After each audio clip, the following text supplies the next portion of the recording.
சரி, bonus issue முடிச்சுட்டு அதுக்கப்புறமா ரைட் இஷ்யூ, இஎஸ்ஓபி அதை ஃபுல்லாக முடிச்சுட்டு அப்புறம் டிபெஞ்சருக்கு போய்க்கலாம். டவுட் இருக்க சம்மு அதெல்லாம் தனியாக பார்த்துக்கலாம். இப்போதைக்கு ரிவிஷன் முடிச்சுட்டு 10th சாப்டர் முடிஞ்சால் இன்றைக்கி முடிச்சிடலாம். இல்லைன்னா அடுத்த கிளாஸில் 10 minutes 20 minutes தான் ஆகும் அது முடிக்கிறதுக்கு. அதை முடிச்சுட்டு நம்ம ஸ்டார்ட் பண்ணி 2 செட் ஆஃப் ஜேர்னல்ன்ட்டு எழுதியிருக்கேன். இது ரெண்டுத்துக்கு என்ன டிஃபரன்ஸ்? போனஸ் தான்.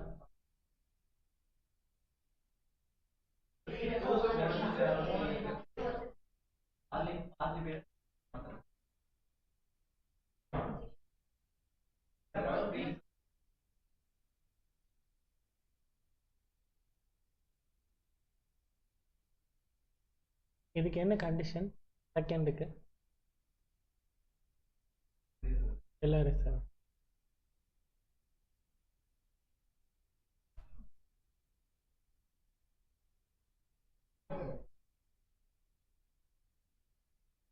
என்னடா கேஷ்ங்கிறீங்க? கேபிட்டல் ரிசர்வ் ரியலைஸ்ட் அந்த இது கேஷ் ஒன்லியா? அதை கேட்கல நான். அப்படி போனஸ் ஷேர் இஷ்யூ பண்றதுக்கு என்ன கண்டிஷன் கேட்கறேன்.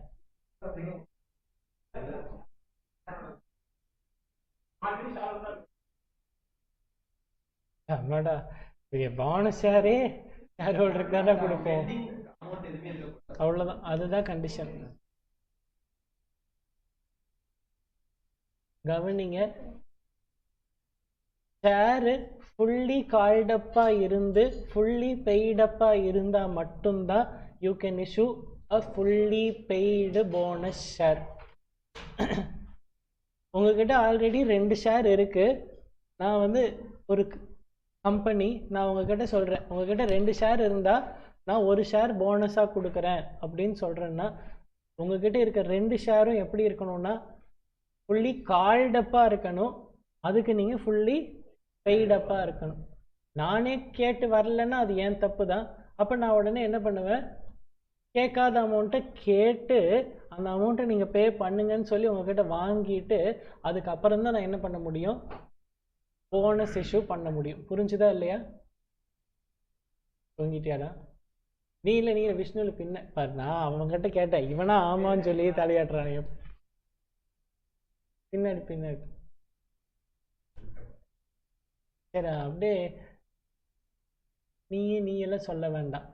வேற நீங்க 2 பேர் சொல்ல வேண்டாம். நீ சொல்ல வேண்டாம் பின்னாடி. சரி, மிச்சவங்க எல்லாம் யார் வேணா சொல்லுங்க. அதுக்கு கண்டிஷன் என்ன சொன்னேன்? நீ சொல்ல வேண்டாம். உன்னை தவிர அவனை மிஸ் பண்ணிட்டேன். ஃபுல்லி பெய்டப்பா இருக்கணும்னா சரியா? அப்போ வந்து ஃபர்ஸ்ட் கால் வரைக்கும் கேட்டிருக்காங்க, அவன் ஃபுல்லி பெய்டப்பு. இப்போ இதுக்கு போனஸ் ஷேர் இஷ்யூ பண்ணலாமா? செகண்ட் கால் இனி கேட்கவே இல்லை, கம்பெனி கேட்கல. ஆனால் அவன் கேட்ட வரைக்கும் என்னது என்னன்னு கேட்டுட்டு இஷ்யூ பண்ணலாம். புரிஞ்சுது அவன் என்ன சொன்னான்ட்டு? அப்புறம் தான் என்ன பண்ண முடியும், போனஸ் ஷேர் இஷ்யூ பண்ண முடியும். சரி, கொஞ்சம் தான் நம்ம போனஸ் கொடுக்கணும்னு நினைக்கிறோம் அப்படின்னா நமக்கு என்ன ஆப்ஷன் இருக்குது அப்படின்னா, ஃபர்ஸ்ட் கால் வரைக்கும் கேட்டோம், ஃபைனல் கால் மணியை கேட்கவே வேண்டாம். அதுக்கு பதிலாக நம்ம என்ன சொல்லிடலாம், ஃபைனல் கால் மணியை மட்டும் போனஸாக வச்சுக்கோ, நீ காசு கொடுத்ததான் நான் எடுத்துக்கிறேன் அப்படின்னு சொல்லிக்கலாம். புரிஞ்சுதா? அப்போ வந்து ஃபுல்லி பெய்டு போனஸ் ஷேரை நம்ம இஷ்யூ பண்ண போகிறதே கிடையாது. நம்ம என்ன மட்டும்தான் ஃபைனல் கால் மட்டும்தான் வாங்காமல் இருக்க போகிறோம். ஆனால் நம்ம என்னென்னு எழுதிக்க போகிறோம், அந்த மாதிரியும் அவன் ஃபுல்லி பெய்டப் மாதிரியும் நம்ம எழுதிக்குவோம். புரிஞ்சா? போனஸ் இஷ்யூ கண்டிப்பாக போனஸ் இஷ்யூ என்ட்ரியை ஒழுங்காக படிச்சுட்டு போங்க. இந்த 2 கண்டிஷனையும் படிச்சுட்டு போங்க. கேட்டுகிட்டே இருக்காங்க, திரும்ப திரும்ப 2 வாட்டி கேட்டாங்க. உங்கள் புக்கில் சம்மே கிடையாது, நம்ம தான் கிளாஸில் சம் போட்டோம். ஃபார்மேட் என்ட்ரி எழுதி நீங்கள் சம் போட்டிருக்கிறீங்க, அது ஒழுங்காக படிச்சு. போனஸ் இஷ்யூ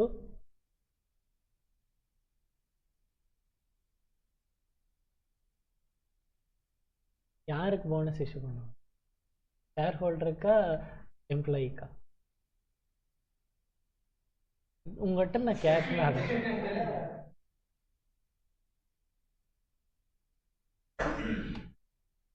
ரைட் இஷ்யூ இப்போ யாரும் பதில் சொல்ல வேண்டாம், கொஞ்சம் பொறு. ரைட் இஷ்யூ யாருக்கு இஷ்யூ பண்ணுவாங்க? அவன் அவன் சொல்லிட்டான், அதனால தான் அவங்ககிட்ட தெரியும், இல்லைன்னா அதோட போயிருக்கும். இது என்ன போன ஃப்ரெண்ட் ஆப்ஷன் இல்லாமல் உனக்கு கொடுத்தேன். அவசரம் திரும்பி யார் யார்? சரி இரு, நான் பாட்டுக்கு சும்மா தான் இருந்தேன், என்னையா கேட்க. ரைட் இஷ்யூ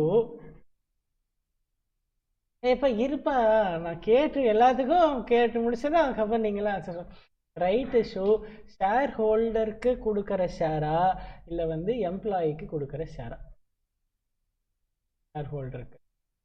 அது கரெக்டாகவும் இருக்கலாம் தப்பாகவும் இருக்கலாம், நான் கேட்க வேண்டியவங்க எல்லாத்தையும் கேட்டுறேன். அடுத்து நீ எம்ப்ளாயி எக்ஸிஸ்டிங் ஷேர் ஹோல்டர், நீங்கள் 2 பேர் ஷேர் ஹோல்டரா? நீடா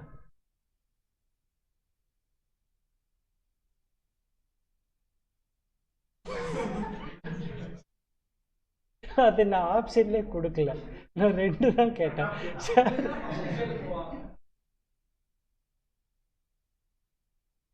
ப்ளீஸ்டா.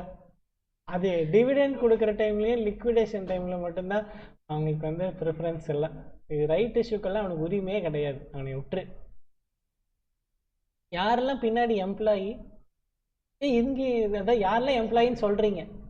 ரைட், நீ மட்டும் எம்ப்ளாயி, பின்னாடி யாரெல்லாம் எம்ப்ளாயி? யாரெல்லாம் ஷேர் ஹோல்டர்? இது எல்லாம் தூக்கி வச்சுக்கலான்னு தூக்கிட்டீங்க. ரைட் இஷ்யூங்கிறது ஷேர் ஹோல்டருக்கு தான் கொடுப்பாங்க, எம்ப்ளாயி கிடையாது. எம்ப்ளாயிக்கு 2 தான். ஒன்று ஈனா எம்ப்ளாயின்னு முதல் வார்த்தை இருக்கு, வெட்டுனா வேர்வன் ஞாபகம் வச்சுக்கோங்க. அப்போ 2 இடத்துலையும் உனக்கு ஏதாவது ஒரு லிங்க் இருக்கு. இதில் வந்து ரைட் இஷ்யூவில் உங்களுக்கு கன்ஃபியூஷனே வர தேவையில்லை. போனஸில் கூட வந்து கன்ஃபியூஷன் வரலாம். என்ன கன்ஃபியூஷன் வரும்? போனஸுங்கிறோம், போனஸ் எப்போ எம்ப்ளாயி கொடுப்போமோ அப்படி, அதில் மட்டும் கொஞ்சம் ஞாபகம் வச்சுட்டீங்கன்னா ரைட் இஷ்யூவில் கன்ஃபியூஷனே வரக்கூடாது. இது யாருக்கு தான்? ஷேர் ஹோல்டருக்கு தான். ஓகேவா? போனஸ் இஷ்யூ பார்த்துட்டோம். போனஸ் இஷ்யூனா ஃப்ரீயாக ஷேர் கொடுக்கறது. இதுக்கு அடுத்தது எல்லாரும் பதில் மொத்தமாக சேர்ந்து சொல்லாதீங்க, நான் கேள்வி மொத்தமாக கேட்டேன், அப்புறம் யாருன்னு சொல்கிறாங்க. Sweat equity, ESOP, right issue, 3 type. Bonus இஷ்யூவை பற்றி நான் பேசலை. இந்த 3த்தில் எந்த ஷேரை ஃப்ரீயாக கொடுக்க முடியும்? போனஸ் இஷ்யூ ஃப்ரீயாக கொடுத்துருவாங்க, அதில் டவுட்டே வேண்டாம். அது தவிர்த்து ஸ்வெட்டு, போனஸு, ஸ்வெட்டு, இஎஸ்ஓபி, ரைட்டு, இந்த 3த்தில் எதை ஃப்ரீயாக கொடுக்க முடியும்? மொத்தமாக சொல்லாதீங்க, நான் இன்னைக்கு கேட்கவே இல்லை, அதுக்குள்ளே பதில மொத்தமாக சொல்லிட்டீங்க, நான் என்ன பண்ணுறது? சரி, அடுத்தது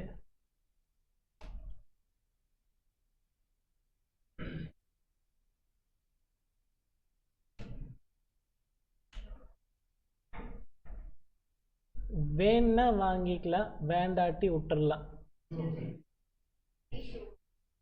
இஎஸ்ஓபியா ரைட் இஷ்யூ?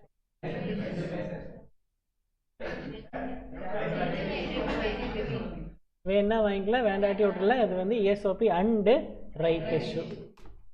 எதை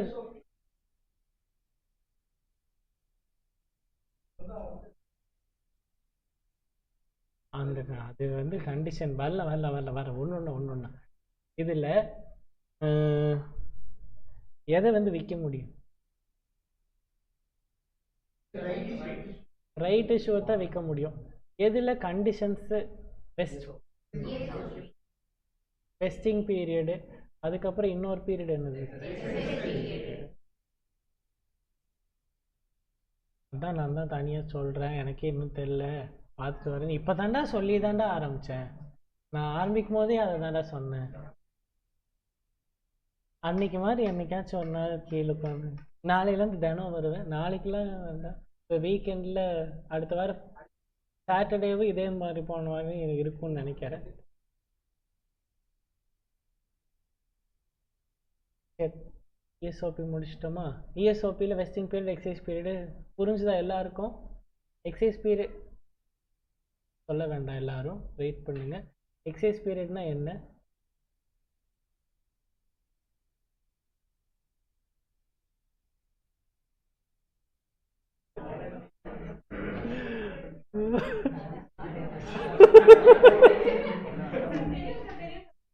நான் உங்ககிட்ட கேட்கவே வரல, நீயா ஏன்?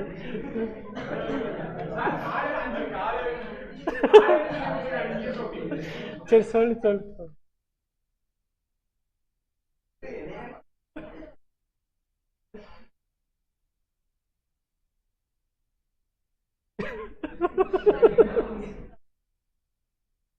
எக்ஸைஸ் பீரியட் ஆரம்பிச்சேன். சரி வெஸ்டிங் சொல்லிடு, அதுக்கப்புறம் எக்ஸசைஸ் சொல்லு. எப்படி சொல்லுங்க? கொஞ்சம் கொஞ்சம் தெரியும். உனக்கு தெரிஞ்சதில்ல என்ன, நம்ம பிச்சு பிச்சு தெரியுமில்ல. நான் எதையாச்சும் சொல்லு, நான் அதுலேருந்து ஆன்சர் நான் எடுத்துக்கிறேன். அவங்ககிட்ட கேட்டீங்கன்னா, அப்போ ஃபஸ்ட்டு 3 சாப்டர் எடுத்தேன்ல, இப்போ அவன் சொன்ன பாதி ஆன்சர் அவனா என்னென்னமோ சொல்லிட்டு இருந்தான். அதுக்கு தான் சொன்னேன், உனக்கு தெரியும்னா சொல்லுன்னு ஒரு டைம் சொன்னேன்ல. அந்த மாதிரி நீங்கள் சொல்லு, அதுக்கு அப்போ தான் சும்மா சொல்லிவிடு, அதுக்கப்புறம் பார்த்துக்கலாம்.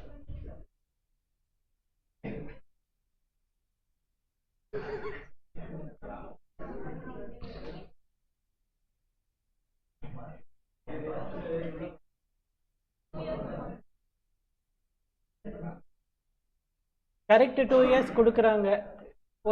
எம்ப்ளாயி மீட்டிங்க்கு கூப்பிடுறாங்க, கூப்பிட்டு 2 வருஷம் டைம்னு சொல்றாங்க. இது என்னது?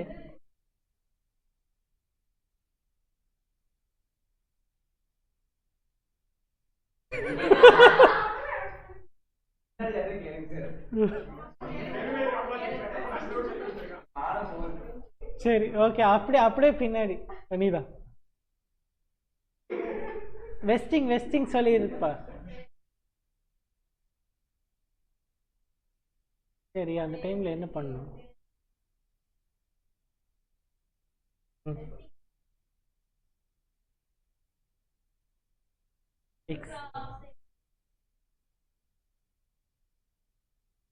புரிஞ்சா?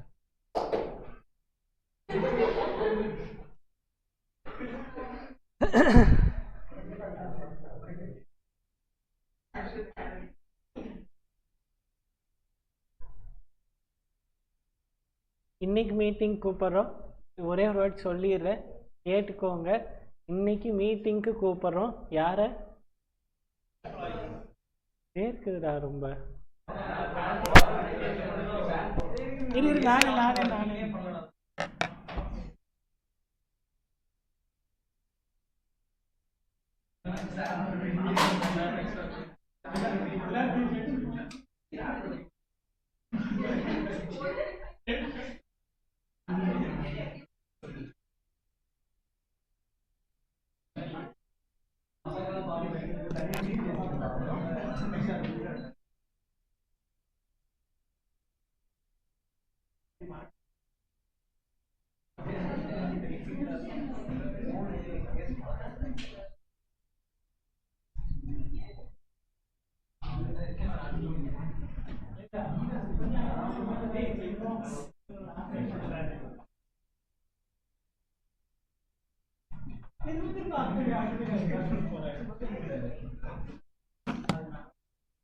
பண்ணிட்டேன்.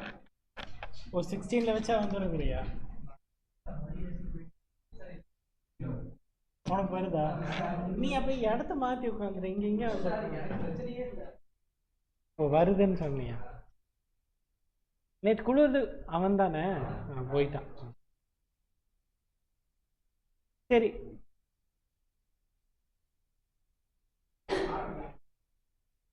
இன்னைக்கு மீட்டிங்க்கு கூப்பிடுறாங்க, கூப்பிட்டு என்ன சொல்றோம்? 2 வருஷம் நீ சொன்ன மாதிரி 31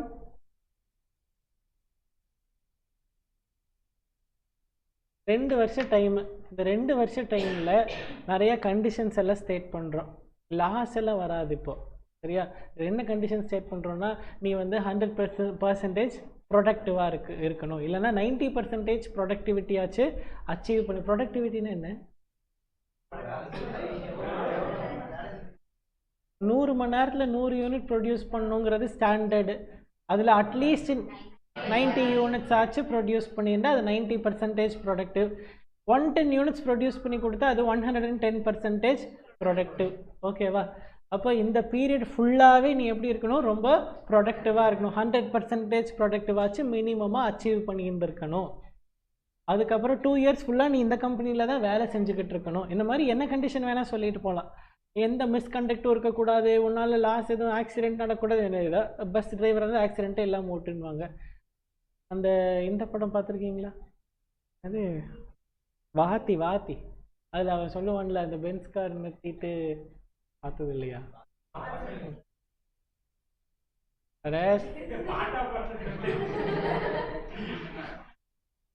அவத்திரக்க நீ சொல்லுவான்டா, அவங்க டிரைவருக்கு எத்தனையோ வருஷமாக காரே இடிக்காம, அது மாதிரி 4 கண்டிஷன் சொல்லிடுவாங்க. அவ்வளோதான்.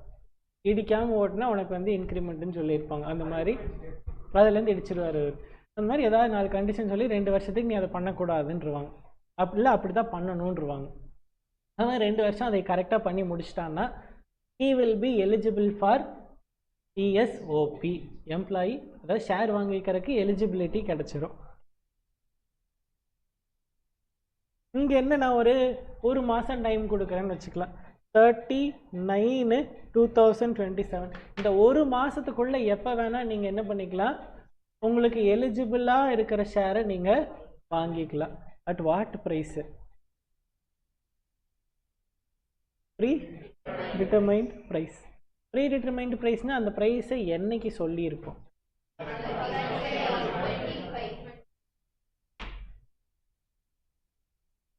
புரிஞ்சல எல்லாருக்கும்? இந்த ப்ரைஸ் டிஸ்கவுண்ட்டில் இருக்குமா, ப்ரீமியமில் இருக்குமா, எப்படி இருக்கும்? டிஸ்கவுண்ட் ப்ரீமியமா, டிஸ்கவுண்ட்டு, ஃபேஸ் வேல்யூவா?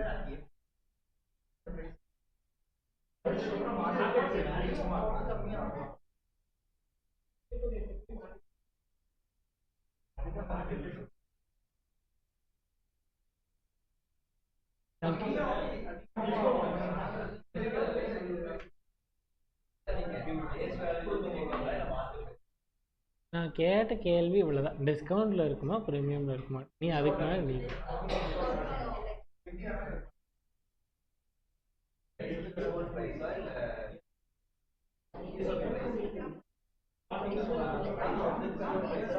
டிஸ்கவுண்ட்டா?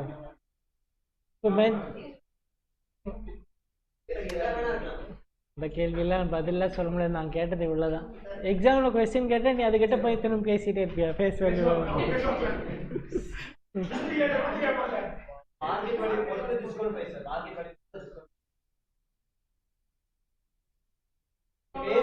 போதும் போதும் போதும் போதும் போதும். டிஸ்கவுண்டா ப்ரீமியம்? ஆன்சர் வந்து ப்ரீமியம். அதான் தப்பாக சொல்லிட்டீங்கல்ல, நான் சொல்லிடுறேன், வெயிட் பண்ணுங்க. டிஸ்கவுண்ட்டா ப்ரீமியம் இந்த மாதிரி எப்போ கேள்வி கேட்டாலும் அது எப்பயுமே நீங்கள் எந்த வேல்யூலேருந்து தான் சொல்லணும்னா ஃபேஸ் வேல்யூலேருந்து தான் சொல்லணும். இந்த மார்க்கெட் ப்ரைஸ்லேருந்து எப்போவுமே சொல்லக்கூடாது. அவன் சொன்ன ஆன்சரு கம்மியாகவும் இருக்கலாம், அதிகமாகவும் இருக்கலாம். இது நீ சொன்ன ஆன்சரு எல்லாமே நீங்கள் வந்து எதுலேருந்து சொல்லிட்டு இருந்தீங்க அப்படின்னா மார்க்கெட் வேல்யூ. நீங்கள்லாம் டிஸ்கவுண்ட்டுன்னு சொன்ன எல்லாரும் மார்க்கெட் ப்ரைஸ்லேருந்து தான் சொன்னீங்க. டிஸ்கவுண்ட்டுன்னு நான் சொல்கிறது ஃபேஸ் வேல்யூலேருந்து பண்ணால் மட்டும்தான் அதுக்கு பேர் டிஸ்கவுண்ட். ஓகேவா? மார்க்கெட் வேல்யூ விட கம்மியாக இஷ்யூ பண்ணுறோமா, கம்பெனிக்கு லாஸு. மார்க்கெட் வேல்யூ விட அதிகமாக இஷ்யூ பண்ணுறோமா, கம்பெனிக்கு லாபம். மார்க்கெட் வேல்யூ விட கம்மியாக இஷ்யூ பண்ணால் எம்ப்ளாயிக்கு லாபம். மார்க்கெட் வேல்யூ விட அதிகமாக கொடுத்தா அது எம்ப்ளாயிக்கு நஷ்டம். அது அவ்வளோதான். அங்கே discount ப்ரீமியம்ங்கிறது will always be calculated on face value தான். நம்ம முன்னாடியே பார்த்துட்டோம் என்னது, shares cannot be issued at discount. Sweat equity shares can be issued at discount. Reissue of forfeited shares can be issued. அப்போ நீங்கள் சொன்ன மாதிரி இந்த கிரெடிட்டர்ஸ் இதை தவிர வேறு எங்கேயும் இது கிடையாது. அதனால் இங்கே ஒன்றா ஃபேஸ் வேல்யூவில் பண்ணி இல்லைன்னா ப்ரீமியமில் பண்ணுங்க. அதை நான் ப்ரீமியம் ஃபேஸ் வேல்யூன்னு சொல்கிறதுக்கு பதிலாக தான் நம்ம என்ன பேர் வச்சுக்கிறோம், predetermined price. But this cannot be at discount, but it can be lesser than what market value. அன்னைக்கு மார்க்கெட் வேல்யூ விட கம்மியாக இருந்தால் நமக்கு லாபம், இல்லைன்னா வாங்க மாட்டோம். அவ்வளோதான். புரிஞ்சுல்ல?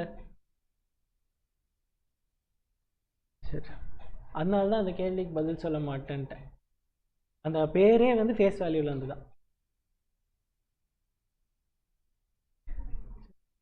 ஜேர்னல் என்ட்ரி இதிலெல்லாம் ஒன்றும் பெருசாக இல்லை. நீ என்ன இஷ்யூ பண்ண போகிற, காசு வரப்போகுது, இவ்வளோதான். அதில் அந்த பெரிய சம் மட்டும்தான், ஒரே ஒரு சம். அந்த என்னது அதான் என்னது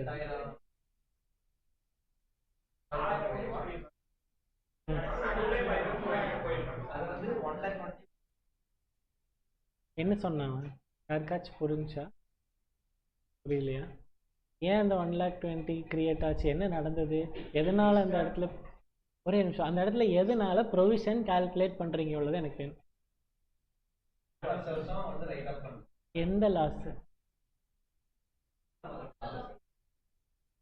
எப்படி லாஸ் வரும்? அதை தான் கேட்க.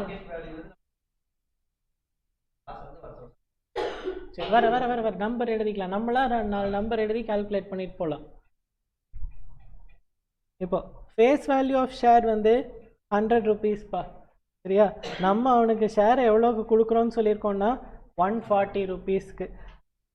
அவன் சரி, மார்க்கெட் வேல்யூ ஆஃப் ஷேர் வந்து 200ல் இருக்கு. சரியா? நம்ம வந்து ஒரு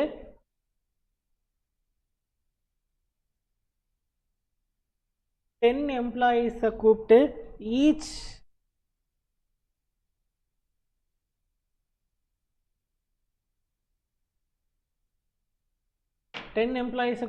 ஒருத்தருக்கும் 10 ஷேர்ஸ், டோட்டலாக 100 ஷேர்ஸ் கொடுக்குறோன்னு சொல்லியிருக்கோம். சரி, ஒரு ஷேரோட வேல்யூஸ் தான் நான் மேலே எழுதியிருக்கேன். அவங்க வந்து கண்டிஷன் என்னன்னா, அடுத்த 5 வருஷத்துக்கு அவங்க இந்த கம்பெனியில் வேலை செய்யணும். அப்படி வேலை செஞ்சாங்கன்னா, ப்ரொடக்டிவிட்டி அச்சீவ் பண்ணாங்கன்னா, நம்ம வந்து இவங்களுக்கு ஷேரை கொடுக்குறோம் அப்படின்னு சொல்லியிருக்கோம். புரிஞ்சுதா? சரி, இப்போ இந்த ஷேரை இஷ்யூ பண்ணுறதுனால, ஒரு ஷேரை இஷ்யூ பண்ணுறதுனால லாஸ் எவ்வளோ, கம்பெனிக்கு லாஸ் எவ்வளோ?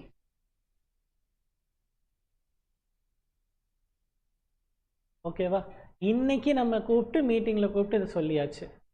60 rupees லாஸ்ன்னு எனக்கு தெரியும். இப்போ டோட்டலாக 100 ஷேரை இஷ்யூ பண்ணுறதுனால நமக்கு மொத்தமாக எவ்வளோ லாஸ்?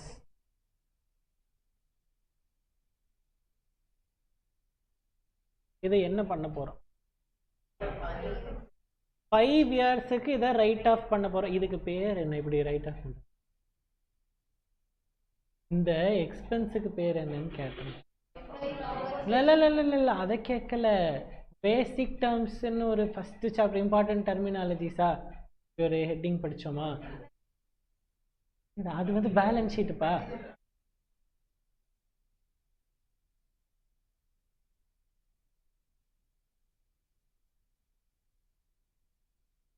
பாருனே, ஒரு நிமிஷம், நான் முதல்ல பேசி முடிச்சேன். நான் எந்த சாப்டர், எல்லாரும் ஆள்கால் ஒரு சாப்டர்லேருந்து ஆன்சர் சொல்லாதீங்க. செகண்ட் சாப்டர் பேலன்ஸ் ஷீட்லேருந்து நான் கேட்கவே இல்லை. அதனால எம்ப்ளாயி பெனிஃபிட் எக்ஸ்பென்ஸ் அதெல்லாம் கிடையாது. எனக்கு 6th சாப்டர் இஎஸ்ஓபி எக்ஸ்பென்ஸாக நான் டெபிட் பண்ணுவேன். எனக்கு அதுவும் வேண்டாம். இதோட ட்ரீட்மெண்ட்டு நம்ம ப்ரப்போர்ஷனேட்டாக ரைட் ஆஃப் பண்ணிட்டு வர போகிறோம். அவ்வளோதான் அதுக்கு ட்ரீட்மெண்ட்டு. எடுத்தோடனே மொத்த அமௌண்ட்டு எழுத போகிறதில்ல. இது வந்து எக்ஸ்பிளனேஷன். அதுக்கு ஹெட்டிங் என்ன? ஃபஸ்ட்டு சாப்டரில் இம்பார்ட்டன்ட் டெர்மினாலஜிஸ்லேருந்து ஒரு ஹெட்டிங் எழுதிட்டு வந்தீங்கன்னா என்ன ஹெட்டிங் வைப்பீங்க? கண்டிஞ்சன்ட் லயபிலிட்டி அப்படின்னா it may R may not happen. இங்கே வந்து நமக்கு முக்கால்வாசி தெரியும் மே ஹேப்பன் தான். இங்கே மெனாட்டுக்கு பாசிபிலிட்டி கம்மி தான். அவன் ஆல்ரெடி நல்லா, நீ ஒன்றும் எல்லா எம்ப்ளாயிக்கும் கூப்பிட்டு கொடுப்ப, உங்கள்கிட்ட 100-150 பேர் வேலை செய்கிறாங்க அப்படின்னா அதுலேருந்து 10 பேர் நல்லா இருக்கவனை தான் நீ கூப்பிட்டு இஎஸ்ஓபியே கொடுத்துருப்ப. அவன் 99% அந்த கண்டிஷனை சாட்டிஸ்ஃபை பண்ணிடுவான். நம்ம சம்மில் தான் சாட்டிஸ்ஃபை பண்ண மாட்டான். சொல்லுங்க. அது வந்து கான்செப்ட் பேருப்பா. இது அதில் இருக்காதுன்னு நினைக்கிறேன்டா. புக்லேயே இருக்காதுன்னு நினைக்கிறேன். இது நீங்கள் 11th 12th தான் படிச்சிருந்துருப்பீங்க. டெஃபர்ட் இருக்கா? Deferred expenditure, deferred revenue expenditure. Pothys advertisement கொடுத்தாங்கன்னா அவங்க வந்து அதை எக்ஸ்பெண்டிச்சராக எழுதிடுவாங்க. ஷில்பீஸ் அகாடமி விஜய் டிவியில் கொண்டு போய் விஜயதசமிக்கு அட்வர்டைஸ்மெண்ட் கொடுத்தாங்கன்னா பேலன்ஸ் P&L கொண்டு வந்து எடுத்துன்னா என்னடா பண்ண?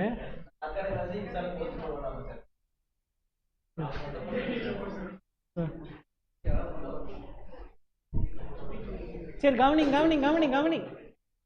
அவன் அப்புறம் ஆரம்பிச்சுக்கிட்டுண்டா. இப்ப அவன் படிச்சு முடிச்சாதானே ஆரம்பிக்க முடியும். சரி, அப்ப அதை வந்து எங்க எழுதுவாங்க? பேலன்ஸ் ஷீட்ல எழுதிட்டு கொஞ்சம் கொஞ்சமா தான் ரைட் ஆஃப் பண்ணிட்டு வரணும். யாரு? அகாடமி. போத்தீஸ் என்ன பண்ணுவாங்க? தெளிவா கேக்குறேன். போத்தீஸா? அதான் நான் கேள்வி கேட்கறதுக்குள்ள அவங்ககிட்ட போயிட்டீங்க. அப்புறம் திரும்ப இங்க வரணும் இல்லை. போத்தீஸ் வந்து டெய்லி அட்வர்டைஸ்மெண்ட் பண்ணிட்டே இருக்கு. சரியா? இந்த வருஷம் எவ்வளோ அட்வர்டைஸ்மெண்ட் இருக்கு? 100 கோடி ரூபா செலவு பண்ணியிருக்காங்கன்னு வச்சுக்கோங்க. 100 கோடியும் கொண்டு எங்கவே எழுதிடுவாங்க போத்தீஸ். P&L எழுதிடுவாங்க. அதைத்தான் நான் பதில் சொல்லிட்டுக்கிறேன். அதை கவனிய. மொத்த 100 கோடி நம்ம எங்க எழுதிட போறோம்? ரைட் ஆஃப்ங்கிற கான்செப்ட் அங்க கிடையாது. ஏன்னா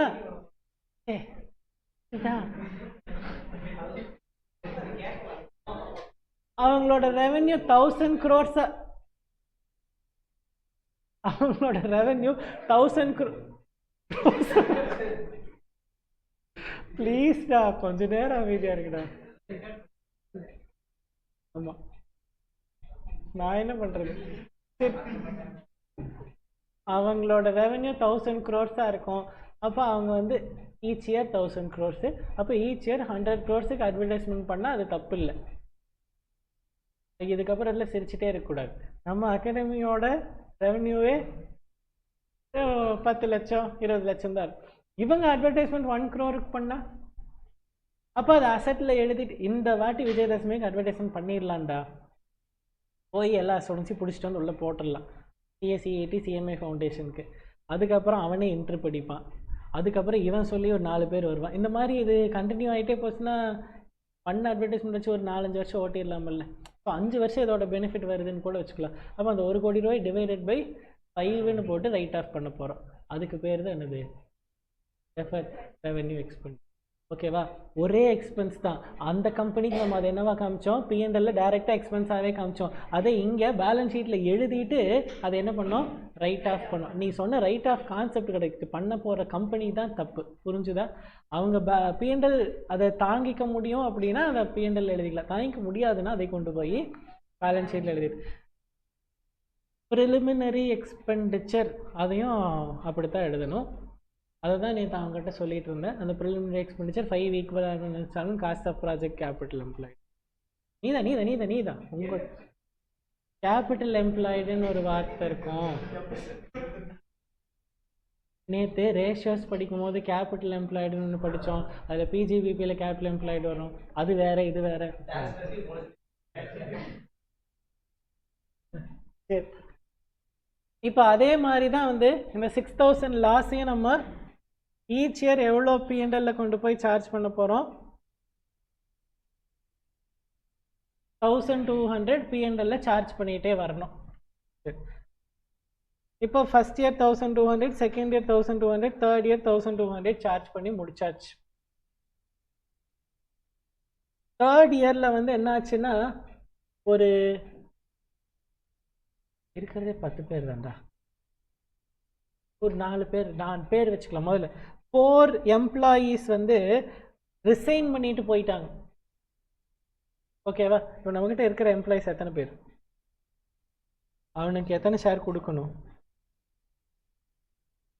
அப்போ அதுக்கு அந்த ஒரு ஷேருக்கு எவ்வளோ லாஸ் ஆகுது? 5 பேர். ஒரே நிமிஷம் 5 பேர் வச்சுக்கலாம். 5 எம்ப்ளாயீஸ் வேலையை விட்டு போயிட்டாங்க. நம்ம பேலன்ஸ் எத்தனை பேர் இருப்பாங்க? 5 எம்ப்ளாயீஸ் இருப்பாங்க. ஒருத்தருக்கு எத்தனை ஷேரு? 10 ஷேரு. அப்போ 50 ஷேர் கொடுக்கணும். ஒரு ஷேர்னால லாஸ் வந்து 60 rupees. அப்போ 50 ஷேர்ஸ்னால லாஸு 3000 rupees. இந்த கேல்குலேஷன் 3000 வரைக்கும் புரிஞ்சுதா? 3008 பார்த்துருக்கியா? இப்போ மொத்தம் 5 எம்ப்ளாயி வேலையை விட்டு போயிட்டான். பேலன்ஸ் எத்தனை பேர் இருக்காங்க? மொத்தம் 10 எம்ப்ளாயி இருந்தா. ஓகேவா? அதில் 5 பேர் போயிட்டான். அப்போ பேலன்ஸ் 5 பேர் இருப்பாங்களா? ஒருத்தருக்கும் நம்ம எத்தனை ஷேர் கொடுக்குறோம்னு சொல்லியிருக்கோம்? 10 ஷேர் கொடுக்க போகிறோமா? அப்போ மொத்தமாக எத்தனை ஷேர் கொடுக்கணும்? 50 ஷேர்ஸ் கொடுக்கணுமா? ஒரு ஷேர்னால லாஸ் எவ்வளோ? ஒரு ஷேரில் லாஸ் 60 ரூபா. அப்போ மொத்தம் 50 ஷேருக்கு லாஸ் எவ்வளோ ஆயிருக்கும்?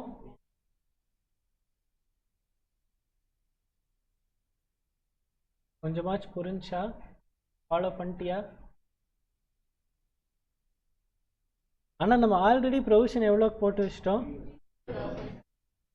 நான் அதனால இந்த ஸ்டேஜில் வந்து நான் எவ்வளோ அமௌண்ட் ரிவர்ஸ் பண்ணிடுவேன். ஆனால் உங்கள் புக்கில் என்ன பண்ணியிருக்காங்க? உங்கள் புக்கில் என்ன பண்ணியிருக்காங்க தெரியுமா தெரியாதா? என்ன பண்ணியிருக்காங்க? என்னடா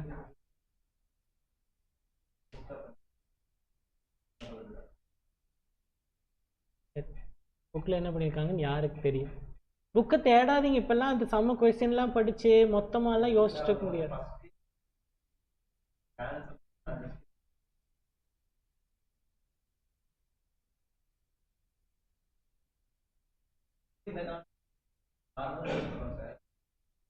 சரி, இப்போ புக்கில் இருக்கிற கான்செப்டுக்கு இதுக்கு ஒர்க்கிங் சொல்லு போதும். புக்கில் இருக்கிறது எவ்வளோ? இது நம்ம பண்ணது. புக்கில் என்ன பண்ணியிருக்காங்கன்னு கேட்டேன். புக்கில் பார்க்கல. அப்போ நம்ம சரி ஓகே. ஒன்றா நம்ம ஈஸியாக என்ன பண்ணிட்டு போயிடலாம். நம்ம மொத்த ப்ரொவிஷன் ரெக்வயர்டு எவ்வளோ தான்? 3000. ஆல்ரெடி நம்ம ப்ரொவிஷன் எவ்வளோ க்ரியேட் பண்ணிட்டோம்? 3 இயர்ஸுக்கு 3600. அதனால 600 மட்டும் ரிவர்ஸ் பண்ணி விட்டுட்டு விட்டுருங்க. அதுக்கு மேலே ஒன்றும் பண்ண வேண்டாம். புக்கில் என்ன பண்ணியிருப்பாங்க அப்படின்னா கரெக்டாக பண்ணியிருந்தா 3000 கரெக்டாக அப்போர்ஷன் பண்ணிட்டு வந்தால் எவ்வளோ பண்ணியிருக்கணும்? 600 600 600 600 600. ஓகேவா? இது இந்த டேட் வரைக்கும் எவ்வளோ பண்ணியிருக்காங்க? 1800. உங்கள் புக்கில் என்ன பண்ணியிருக்காங்க அதையும் தெரிஞ்சுட்டு போங்க. நம்ம ஆல்ரெடி 3600 ப்ரொவிஷன் க்ரியேட் பண்ணிட்டோமா? கரெக்டாக பண்ணியிருந்தா, அதாவது இவன் 5 பேர் போயிடுவான்ல, அப்போ பண்ணியிருந்தா 1800 தானே ப்ரொவிஷன் க்ரியேட் பண்ணியிருந்துருக்கணும். அதனால அவங்க என்ன பண்ணிட்டாங்க? எக்ஸஸ் ப்ரொவிஷன் 1800 ரிவர்ஸ் பண்ணிடுவாங்க 3rd இயரில். ஓகேவா? ரிவர்ஸ் பண்ணிவிட்டு 4th இயரில் 5th இயரில் ரெண்டுமே 600 திரும்ப ப்ரொவிஷனாக க்ரியேட் பண்ணியிருந்துருப்பாங்க. இப்போ மொத்தம் 3000 ப்ரொவிஷன்ப்பா. ஆல்ரெடி நீங்கள் என்ன பண்ணிட்டீங்க? 3600 ப்ரொவிஷனாக போட்டுட்டோம். அப்புறம் என்ன பண்ணுறாங்க? 1800 தான் போட்டிருக்கணும். நம்ம வந்து ஆனால் எவ்வளோ போட்டுட்டோம்? 3600 போட்டுட்டோம்னு சொல்லி -1800. இங்கே 1800 + 1800 தானே? கரெக்டு தானே? நான் 1800 போட்டிருந்தா போதும், ஆனால் 3600 போட்டுட்டேன். அதனால் எக்ஸஸாக இருக்கிற 1800 நான் ரிவர்ஸ் பண்ணிட்டேன். அப்போ தான் ஆக்சுவல் ரெக்வயர்டு ப்ரொவிஷன் 1800 மட்டும்தான் இருக்குமே. அதுக்கப்புறம் இன்னும் எவ்வளோ சார்ஜ் பண்ணணும்? 4th இயரில் ஒரு 600, 5th இயரில் ஒரு 600 சார்ஜ் பண்ணணும். அதை புதுசாக க்ரியேட் பண்ணிட்டு வந்திருப்பாங்க. நமக்கு 5th இயர் முடியும் போது 5000 ப்ரொவிஷன் 3000 ப்ரொவிஷன் இருந்தால் போதுங்கனால நம்ம என்ன பண்ணிட்டோம்? 3rd இயர் முடியும் போது எக்ஸஸ் ப்ரொவிஷன் 600 ரூபா அது ரிவர்ஸ் பண்ணிவிட்டு 4th and 5th இயரில் ப்ரொவிஷன் போடாம எப்படி போட்டிங்கனாலும் நான் என்னோட எக்ஸ்ட்ராக்ட் ஆஃப் பேலன்ஸ் ஷீட்டை எது போட்டாலும் கடைசியாக ப்ரொவிஷனுங்கிற டெபிட்டில் வந்து 3000 இருக்கும். அதனால் நமக்கு பிரச்சனை இல்லை. புக்கில் போட்ட மாதிரி போட்டால் இப்படி தான் போடணும். புக்கில் என்ன மெத்தட் இருக்குது என்ன மெத்தட் இருக்குதுன்னு தெரியாமையே இருக்காதீங்க. இதுதான் நடந்திருக்கு. எக்ஸஸாக இருந்த மொத்த அமௌண்ட்டையும் ரிவர்ஸ் பண்ணிவிட்டு கரெக்டாக பண்ணியிருந்தால் எவ்வளோ 3rd இயரில் இருக்கணுமோ அதை காமிச்சிட்டு 4th and 5th இயரில் அந்தந்த இயரோட கரெக்ட் ப்ரொவிஷனை புக்கில் காமிச்சிருப்பாங்க. புரிஞ்சுதா? அதுக்கப்புறம் என்ன பண்ணுவாங்க? எக்ஸைஸ் பீரியடில் அப்போ ஒரு 2 எம்ப்ளாயி கடைசி நாள் வரைக்கும் வெயிட் பண்ணுவோம். அவன் கடைசி நாள் வரைக்கும் வரலன்னா அடுத்த நாள் காலையில் வந்து தான் அந்த ப்ரொவிஷனை ரிவர்ஸ் பண்ணி விடுவோம். ஏன்னா நைட்டு 12 மணி வரைக்கும் நமக்கு டைம் இருக்கும். ஸோ அந்த நைட்டு 12 மணி வெயிட் பண்ணிட்டு அடுத்த நாள் காலையில் வந்து எக்ஸஸ் ப்ரொவிஷனை ரிவர்ஸ் பண்ணி விட்டுட்டு போயிடும்.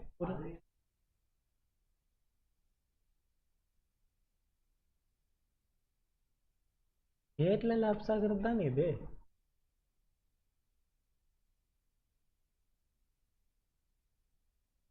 எக்ஸைஸ் பீரியட் லேப்ஸ் ஆயிடுச்சுன்னா என்ன டேட்டில் பண்ணியிருக்கானோ அன்றைக்கே போட்டுக்கலாம். கொஸ்டினில் ஸ்பெசிஃபை பண்ணலைன்னா எக்ஸைஸ் பீரியட் முடிஞ்சு வந்து அடுத்த நாள், நடுவுலேயே ஆயிடுச்சுன்னா அன்றைக்கி என்னைக்கு கொடுத்துருக்கானோ அன்றைக்கி. அவன் வந்து வேண்டான்னு சொல்லிட்டு போயிட்டான்னா அன்றைக்கே அவனுக்கு தெரியும். அப்போ கடைசி வரைக்கும் அந்த ப்ரொவிஷனை ஹோல்ட் பண்ணணுங்கிறதுல ரிவர்ஸ் பண்ணிடலாம். இல்லைன்னா அடுத்த நாள் நீ இதை வந்து அன்றைக்கே பண்ணாலும் ஒன்று தான், எக்ஸைஸ் பீரியட் முடிஞ்சு பண்ணாலும் ஒன்று தான். ஏன்னா இயர் எண்டு 31 மார்ச்க்குள்ளே எப்போயாச்சும் ஒரு டைம் பண்ணிட்டீங்கன்னா மட்டும் போதும். அது 31 மார்ச் வராத வரைக்கும் டேட்டில் வந்து பெரிய டிஃப்ரென்ஸ் வராது. புரிஞ்சுது அந்த கேல்குலேஷன், அது பெரிய சம்மோடது. இனி அது உங்கள் புக்கில் இருக்கிற சம்முக்கான கேல்குலேஷன் அதை நீங்கள் போட்டு பார்த்துட்டு. சரி, அடுத்தது ரைட் இஷ்யூ பார்த்தோமா? ரைட் இஷ்யூவில் ஒன்றும் இல்லை, அதில் இதுதான். சரி, issue of shares other than for cash.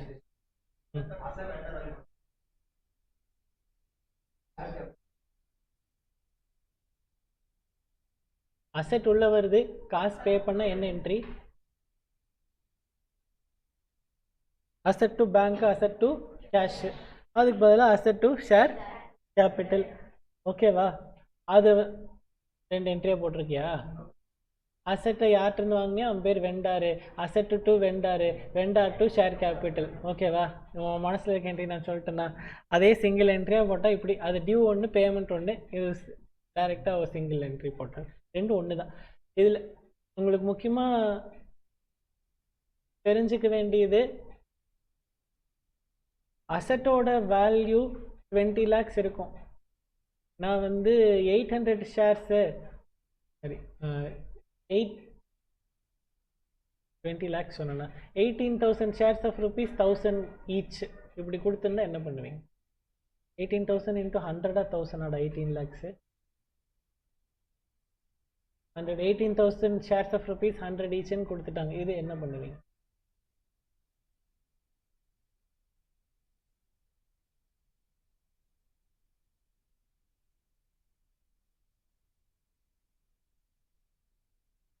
Asset எவ்வளோக்கு வருது?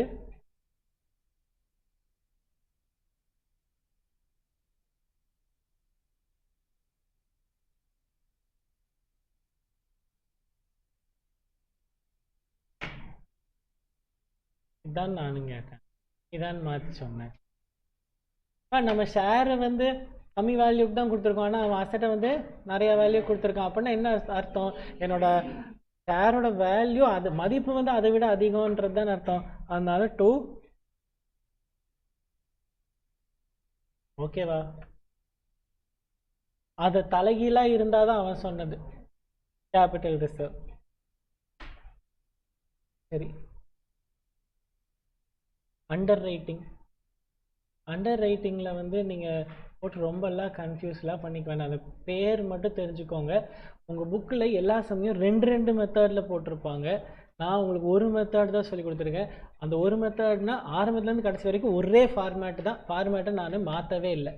புக்கில் அதையுமே ஃபார்மேட்டையுமே மாற்றி மாற்றி போட்டிருப்பாங்க. நீங்கள் அதை ஃபார்மேட்டை லெஃப்ட் சைடை வந்து மனப்பாடம் பண்ணிவிட்டு கிவன் டேட்டாவை எடுத்து அப்படியே போட்டுவாங்க, ஆன்சர் வந்துடும். சரி, அண்டர் ரைட்டிங்கை பொறுத்த வரைக்கும் ஃபார்ம் அண்டர் ரைட்டிங்னா என்னது சொல்லு. ஃபார்ம் அண்டர் வர உனக்கு கேட்டுச்சல்ல அவன் சொன்னது? யாருக்கெல்லாம் அவன் சொன்னது கேட்கல? உனக்கு கேட்கல, பின்னாடி கேட்கல. சரி, கேட்காதவங்களுக்கு அதுக்கு மீனிங் தெரியுமா இல்லை நான் சொல்லிட்டேன்? என்னப்பா தெரியும்னா அப்புறம் உங்கள்கிட்ட கேட்டுருவேன், தெரியாதுன்னா நான் சொல்லிடுவேன். தெரியாது உனக்கு தெரியுமா? தெரியுமா? சரியா? எப்படினாலும் நான் தான் சொல்றேன் இல்லை. ஃபார்ம் அண்டர் ரைட்டிங்னா என்னன்னு கேட்டேன். தெரியுமா விஷ்ணுக்கு?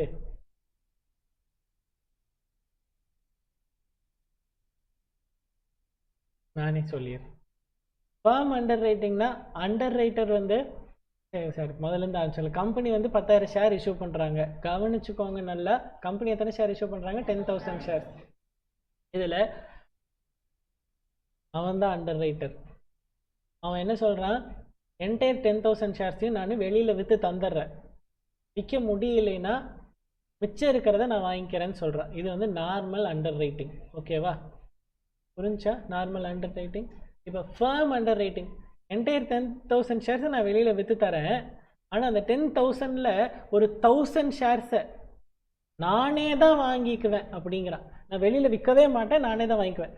மிச்சம் இருக்கிற 9,000 ஷேர்ஸை வெளியில் விற்கிறேன், முடியலைன்னா அதுலேருந்து மிச்சம் இருக்கிறது தான். அப்போ 1000 ஷேர்ஸ் என்ன சொல்கிறேன், வெளியில் விற்கவே மாட்டேன், நானே தான் வாங்குவேன்னு சொன்னான்ல, அந்த 1000 ஷேர்ஸுக்கு பேர் தான் என்னது, ஃபர்ம் அண்டர் ரைட்டிங்.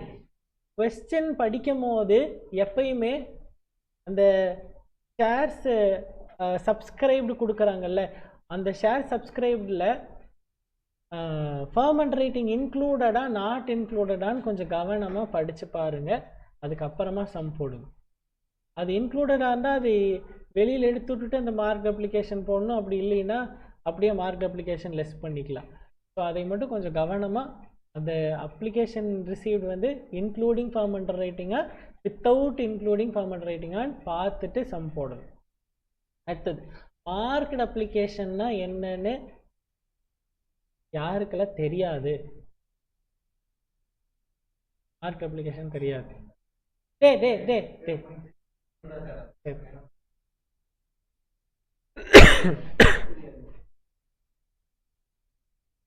நம்ம கம்பெனி ஸ்டேட் பேங்க்கை தான் அண்டர் ரைட்டராக அப்பாயிண்ட் பண்ணியிருக்கோம்.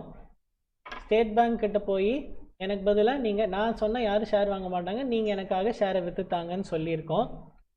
அவர் எப்படி ஷேரை விற்பார்னா, அவங்களோட கம்பெனிக்கு முன்னாடி ஒரு இந்த லெட்டர் பாக்ஸ் மாதிரி ஏதாவது இருக்குதுன்னு வச்சுக்கோங்க, நியூஸ் பேப்பரில் அடுக்கி வச்சுருப்பாங்களா, அந்த இடத்துல ஷேர் அப்ளிகேஷனை அடுக்கி வச்சுருவார்.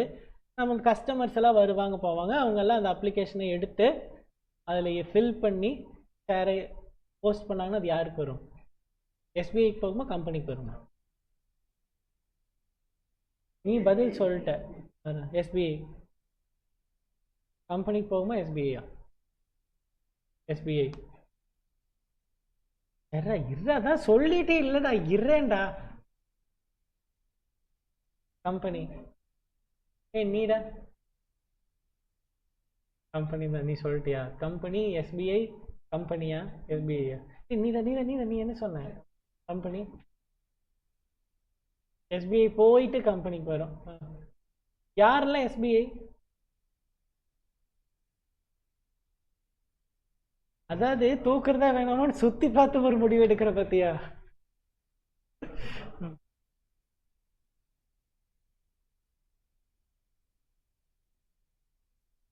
இந்த வேலையை வேண்டாங்கிறது தான். இது போஸ்ட் பண்ணால் திரும்ப அந்த போஸ்டிங் எஸ்பிஐக்கு போயிட்டு அதுக்கப்புறம் அது பொறுமையாக கம்பெனிக்கு வந்து என்னைக்கு வந்து சேர்றது.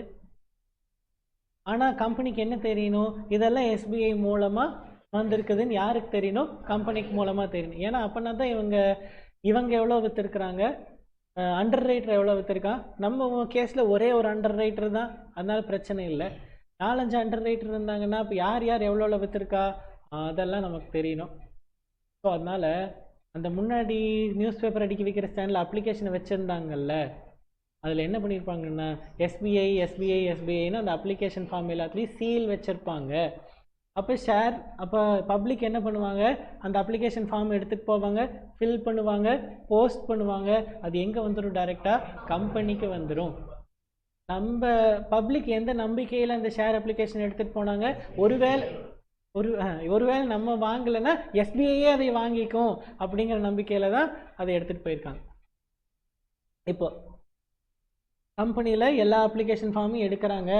எதுக்கெல்லாம் எஸ்பிஐன்னு ஸ்டாம்ப் இருக்கோ all those shares are sold through அண்டர் ரைட்டர்னு அர்த்தம். எதுலெல்லாம் ஸ்டாம்ப் இல்லையோ அதெல்லாம் கம்பெனியாக அவங்களே விற்றுருக்குறாங்கன்னு அர்த்தம். அப்போ எத்தனை ஸ்டாம்ப் இருக்கோ அதெல்லாம் மார்க்டு அப்ளிகேஷன், எதுலெல்லாம் ஸ்டாம்ப் இல்லையோ அது வந்து அன்மார்க்டு அப்ளிகேஷன். புரிஞ்சுதா? அப்போ ஃபஸ்ட்டு மார்க் அப்ளிகேஷன், அதுக்கப்புறம் அன்மார்க் அப்ளிகேஷன், அதுக்கப்புறம் இந்த ஃபார்ம் அண்டர் ரைட்டிங், அதுக்கப்புறம் பெனிஃபிட். அதாவது ஒரு சிலவங்களுக்கு நெகட்டிவில் போயிடும், அதை வந்து கிராஸ் லையபிலிட்டி ரேஷியோவில் மிச்சம் இருக்கிற 2 பேர்த்துக்கு பிரித்து கொடுத்துடணும். பேலன்ஸ் இருக்கிறது தான் வந்து அந்த அண்டர் ரைட்டிங் வெளியில் வைக்கணும். கடைசியில் திரும்ப எதை ஆட் பண்ணி விட்ருவோம், ஃபார்ம் அண்டர் ரைட்டிங் ஆட் பண்ணால் அதுதான் வந்து நெட்டு லையபிலிட்டி. இதுதான் ஃபார்மேட்டு. ஃபார்மேட்டை மட்டும் எல்லாத்துலேயும் சப்ஸ்டியூட் பண்ணிங்கன்னா முடிஞ்சு. சும்மா இந்த க்ரீன் லிமிடெட் சன் லிமிடெட்னு சின்னதாக கேட்டாங்கன்னா ரொம்ப ஈஸி, அதில் ஒன்றுமே இருக்காது. பெரிய சம் அந்த 3 அண்டர் ரைட்டர் இருக்கிற சமுக்கு மட்டும் ஃபார்மேட் போட்டிங்கன்னா ஆன்சர் போட்டு அதை கஷ்டப்படுத்திக்காதீங்க. ஃபார்மேட் லெஃப்ட் சைடு காலம் மட்டும் படிங்க, கொஸ்டினை படித்து ஒழுங்காக போட்டிங்கன்னா கண்டிப்பாக ஆன்சர் வரும். அதில் ஆன்சர் வராமல் போகிறதுக்கு ஒன்றுமே இல்லை. சரி, எனக்கு ஒரே ஒரு டவுட். அண்டர் ரைட்டிங் கமிஷன் கேட்டான்னா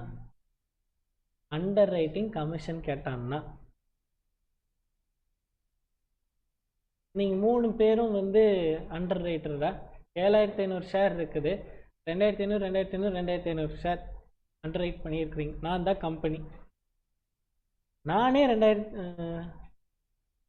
வந்து ஒரு 7500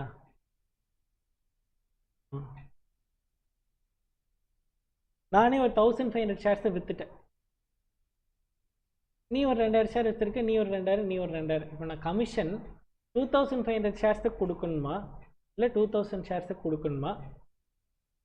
நீங்கள் அதில் 1500 ஷேர்ஸை நீ வெளியில் விற்றுருக்க, எல்லாருமே 1500 வெளியில் விற்றுட்டீங்க, 500 நீங்களே வாங்கியிருக்கிறீங்க, வெளியில் விற்க முடியல.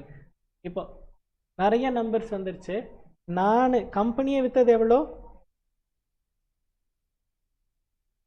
நீங்கள் வெளியில் விற்றது, நீங்களே வாங்கினது,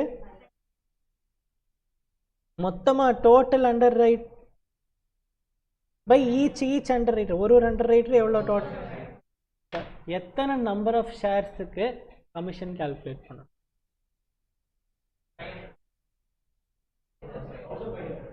2500க்கு கமிஷன் கால்குலேட் பண்ணி கொடுத்துடணும்.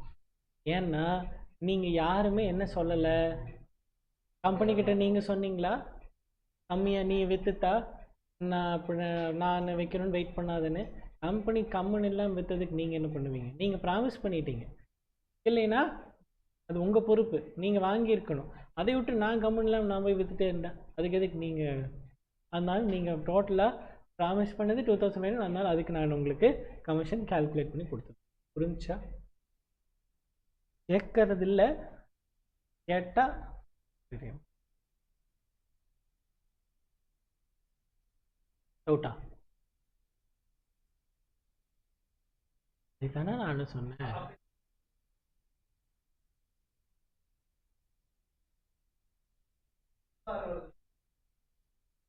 கிராஸ் லைபிலிட்டி ரேஷியோன்னு எடுத்தோடனே பிரிக்கிறீங்கல்ல, அதுதான் number of shares.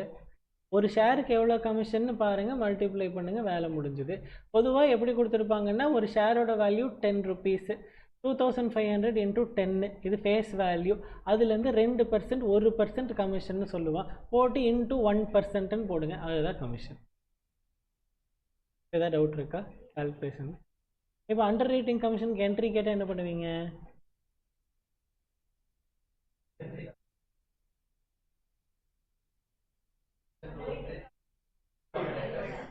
Commission to சரி அண்டர் ரைட்டர், அண்டர் ரைட்டர். அதுக்கப்புறம்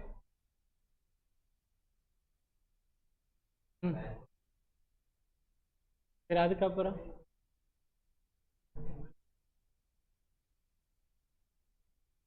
சரி, நான் நீங்கள் சொன்ன என்ட்ரி எழுதுகிறேன், அதுக்கப்புறமா கண்டுபிடிக்கிறீங்களான்னு பார்க்கலாம். Under writing commission to underwriter to your entry போட்டிங்களா? இவ்வளவுதானா?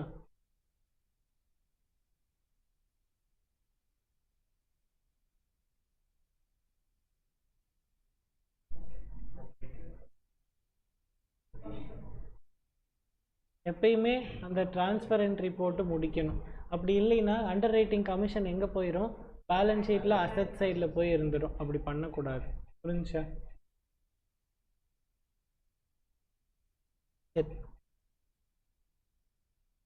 மொத்த ரிடம்ஷனையும் சேர்த்து ஒரே இதில் பார்த்துடலாம். பைபேக் பார்த்தோம்னாலே ரிடம்ஷன் எல்லாமே கவர் ஆயிரும். ஷேர் இஷ்யூ பண்ணுறதுக்கு ஒரே ஒரு ஜர்னல் என்ட்ரி, அப்போ பைபேக் பண்ணுறதுக்கு ஷேர் கேபிட்டல் டு பேங்க், இவ்வளோதான். சரி, இப்போ பைபேக் பண்ணும்போது ப்ரீமியமில் பைபேக் பண்ணோம் அப்படின்னா share capital premium on buyback to equity share holder. உங்கள் புக்கில் ஒரு சில டைமில் மேலே இங்கேயே என்ன பண்ணிட்டாங்கன்னா செக்யூரிட்டிஸ் ப்ரீமியமை டெபிட் பண்ணியிருக்கிறாங்க. பண்ணாதீங்க, நம்ம அதுக்கப்புறம் பார்த்துக்கலாம். நம்மளும் திரும்ப செக்யூரிட்டிஸ் ப்ரீமியம் தான் டெபிட் பண்ண போகிறோம். இங்கே பாருங்கள், இதை அடிச்சு விட்டுட்டு இப்போ பாருங்கள், மேலே அங்கே ப்ரீமியமை டெபிட் பண்ணியிருக்கோமா, திரும்ப அதே ப்ரீமியம் கிரெடிட் பண்ணிவிட்டு இங்கே என்ன டெபிட் கொடுத்துட்டோம், செக்யூரிட்டிஸ் ப்ரீமியமை தான் டெபிட் கொடுத்துருவோம். இங்கே பாருங்கள், இந்த என்ட்ரி மட்டும் பாருங்கள், இந்த என்ட்ரி பாருங்கள், இங்கே டெபிட் ஆனது இங்கே கிரெடிட் ஆயிடுச்சா. அப்போ அதுக்காக டெபிட் ஆனது எந்த இது தான், செக்யூரிட்டிஸ் ப்ரீமியம் தான். உங்கள் புக்கில் இந்த என்ட்ரியை டைரெக்டாக கொண்டு வந்து மேலே செக்யூரிட்டிஸ் ப்ரீமியம்னு போட்டுட்டாங்க. நீங்கள் அப்படி போடாதீங்க. ஏன் போடாதீங்க அப்படின்னா, செக்யூரிட்டிஸ் ப்ரீமியமில் அமௌண்ட்டு சஃபிஷியண்ட்டாக இருந்தது அப்படின்னா டைரெக்டாக மேலே செக்யூரிட்டிஸ் ப்ரீமியம் போடுறதுனால தப்பு இல்லை, வந்துடும்.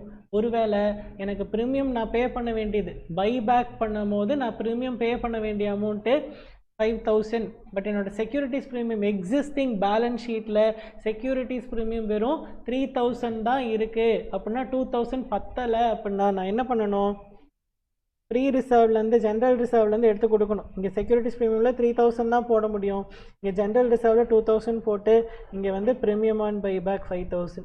நீங்கள் புக்கில் போட்ட மாதிரி போட்டிங்கன்னா மறந்து போய் அந்த இடத்துல செக்யூரிட்டிஸ் ப்ரீமியம்லேயே 5,000 போட்டு விட்டுருவீங்க. அந்த தப்பு பண்ணக்கூடாது. பேலன்ஸ் ஜென்ரல் ரிசர்வ்லேருந்து எடுக்கணும். அதுக்காகத்தான் வந்து 2 என்ட்ரியாகவே போட்டு பழகிக்கோங்கன்னு சொல்லிட்டு இருக்கேன். புரிஞ்சுதா? சரி, இப்போ ஃபஸ்ட்டு இது இந்த என்ட்ரி முடிச்சுட்டு வந்துடலாம். ஷேர் கேபிட்டல் டு பேங்க்கு, அதுக்கு பதிலாக நம்ம இதை 2 என்ட்ரியாக போட போகிறோம். Share capital to shareholder to பேங்க்கு அப்படின்னு 2 என்ட்ரியாக போடுறோம். அதான் லாஸ்ட்டில் இங்கே போட்டிருக்காங்க. அதில் ப்ரீமியம் வந்ததுன்னா ப்ரீமியம் ஆன் பைபேக்கையும் சேர்த்திக்கிறோம். இப்போது இந்த 2 என்ட்ரி முடிஞ்சு நடுவில் இருக்க 2 என்ட்ரியும் சோர்ஸ் என்ட்ரி தான். சோர்ஸ் என்ட்ரிக்கு ஃபஸ்ட்டு ப்ரீமியம்க்கு சோர்ஸ் போட்டுருணும். ப்ரீமியம்கான ஃபஸ்ட்டு சோர்ஸ் எது, செக்யூரிட்டிஸ் ப்ரீமியம். பத்தலைன்னா ஃப்ரீ ரிசர்வ்லேருந்து எடுத்து கொடுப்பேன். அதுக்கப்புறமா ஃபேஸ் வேல்யூக்கு சோர்ஸ். ஃபேஸ் வேல்யூக்கு சும்மா இங்கே வந்து சோர்ஸ் போடணுங்கிற நெசசிட்டி கிடையாது. Fresh issue of new securities, அது வந்து டிபெஞ்சர் இஷ்யூ பண்ணியிருக்கலாம், ப்ரிஃபரன்ஸ் ஷேர் இஷ்யூ பண்ணியிருக்கலாம், ஈக்விட்டி ஷேர் எதை வேணால் இஷ்யூ பண்ணியிருக்கலாம். அதை வந்து சோர்ஸ்னு சொல்லிக்கலாம். அது போகவும் எனக்கு ஷேர் கேபிட்டலுக்கு அமௌண்ட் தேவைன்னா மட்டும்தான் நான் ப்ரீ ரிசர்வ் பிஎன்எல் அக்கௌண்ட்லேருந்தெல்லாம் எடுப்பேன். இல்லைன்னா வந்து நான் இந்த என்ட்ரியே போடவே வேண்டாம். அப்படி எடுக்கிற அமௌண்ட்டை நான் எங்கே ட்ரான்ஸ்ஃபர் பண்ணுறேன், கேபிட்டல் ரிடம்ஷன் ரிசர்வுக்கு ட்ரான்ஸ்ஃபர் பண்ணுறேன். கேபிட்டல் ரிடம்ஷன் ரிசர்வுக்கு ட்ரான்ஸ்ஃபர் பண்ணுறது எதுக்கு மட்டும்தான் யூஸ் பண்ண முடியும் அப்படின்னா, போனஸ் இஷ்யூக்கு மட்டும்தான் யூஸ் பண்ணுவோம். அதனால தான் போனஸ் இஷ்யூவில் ஃபஸ்ட்டு என்ட்ரியை என்ன பண்ணுறோம், சிஆர்ஆரை டெபிட் பண்ணியிருக்கோம். சிஆர்ஆர் வந்து அதுக்கு ஈக்குவலண்ட்டாக கேஷாக நம்ம கம்பெனியில் இருக்காது, but it is still a profit தான். ப்ராஃபிட் இருக்குது, ஆனால் அதுக்கு ஈக்குவலண்ட்டாக கொடுக்கறதுக்கு நம்மக்கிட்ட என்ன இல்லை, கேஷ் இல்லை. அதனால் அதை நம்ம என்னவா எடுத்து கொடுத்துட்றோம், போனஸ் இஷ்யூவாக எடுத்து கொடுத்து நீ வெளியில் மார்க்கெட்டில் கொண்டு போய் வச்சு விற்று அதை நீ வந்து காசாக மாற்றிக்கோன்னு சொல்கிறோம். அந்த கிளாஸ் எல்லாம் நல்லா கவனிச்சிருந்தீங்கன்னா இப்போ நான் சொல்லிட்டு வந்த ஸ்பீடில் புரிஞ்சிருக்கும். இல்லைன்னா அந்த கிளாஸோட வீடியோ எல்லாம் பார்த்தீங்கன்னா தான் இதேவே தான் திரும்ப redemption of debenture redemption of ப்ரிஃபரன்ஸர் எல்லாத்துக்கும் பண்ணும். Issue of debentures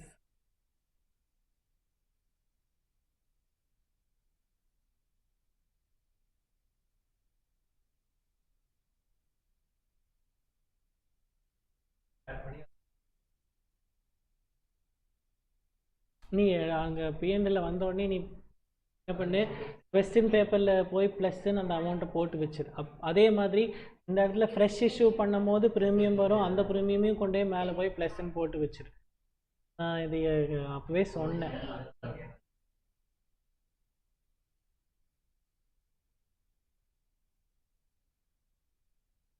investment fluctuation ஃபண்டுனா என்ன?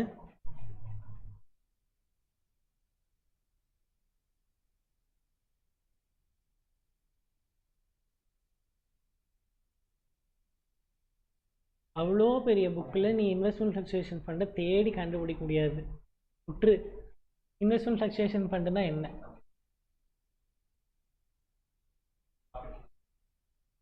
சரி, மாறி மாறி தான் வரும். அதனால என்ன,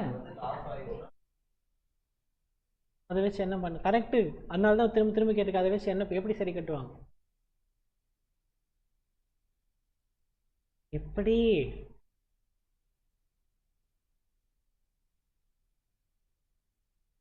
இன்வெஸ்ட்மெண்ட் ஃப்ளக்சுவேஷன் வந்து நம்மளை ஏமாத்திக்கிறதுக்காக பண்ணுறது தான்ப்பா. சரியா? கோல்டு வாங்குற இன்னைக்கு வந்து 1 லட்ச ரூபாய்க்கு கோல்டு வாங்கிட்டேன். எனக்கு எப்பயுமே கோல்டோட வேல்யூ, என்னோட இன்வெஸ்ட்மெண்ட் தான் கோல்டு. எனக்கு எப்பயுமே என்னோட கோல்டோட வேல்யூ எப்பயுமே எவ்வளோ இருக்கணும்? 1 லேக் ஆச்சு மினிமமாக இருக்கணும். இன்க்ரீஸ் தான் ஆக போகுது. ஒருவேளை குறைஞ்சிருச்சுன்னா நான் என்ன பண்ணுவேன்னா, வருஷம் என்னோட ப்ராஃபிட்லேருந்து ஒரு அமௌண்ட்டை இன்வெஸ்ட்மெண்ட் ஃப்ளக்சுவேஷன் ஃபண்டுன்னு தனியாக எடுத்து வச்சுக்கிட்டே வரும். ஒரு 5-6 வருஷம் கழிச்சு இந்த 1 லட்ச ரூபா கோல்டு திடீர்னு 80,000 குறைஞ்சிருச்சு. இன்வெஸ்ட்மெண்ட் ஃப்ளக்சுவேஷன் ஃபண்டில் கோல்டு வாங்கின டேட்லேருந்து கொஞ்சம் அமௌண்ட் ப்ராஃபிட்லேருந்து எடுத்து வச்சுட்டே வந்தேன். அப்போ அந்த ஃபண்டில் ஒரு 40,000-50,000 இருக்கட்டும்.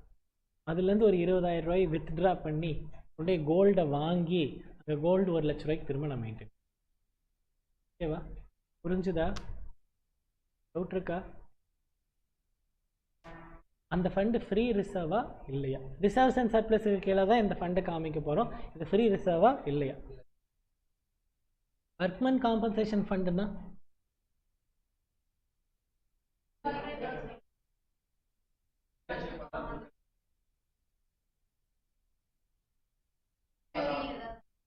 ஒருத்தர் ஒரு பாயிண்ட். வேலை, இன்ஜுரி போதும். நீ சொல்லிட்டு இரு. அவன் எம்ப்ளாயி சொல்லிட்டு பெனிஃபிட் நீங்கள் 2 பேர் சொல்லிட்டு இருந்தீங்களே.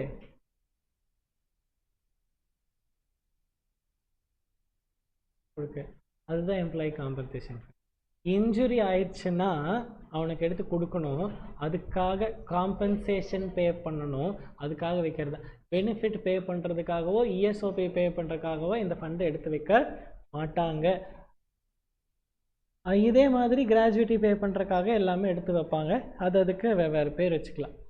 இந்த ஃபண்டு ஃப்ரீயான்னு கேட்டிங்கன்னா இது எப்போ ஃப்ரீ ஆகும்?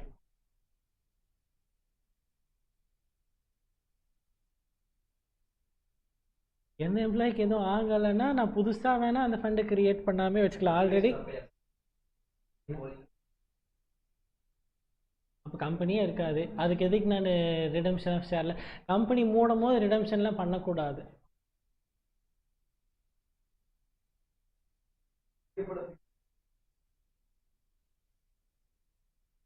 அங்கே ஒருத்தன் ஆன்சரே சொல்லிட்டான். நீங்கள் 2 பேர் சண்டை போட்டே இருக்கிறீங்க. 2 சினாரியோவில் அது ஃப்ரீ ஆகும். ஒன்றா நம்ம எம்ப்ளாயை வேல்யூட் அனுப்புகிறோம், இல்லைன்னா எம்ப்ளாயி அவரே வேல்யூட் போகிறார். எங்கிட்ட 500 எம்ப்ளாயி வேலை செஞ்சுக்கிட்டு இருந்தாங்க.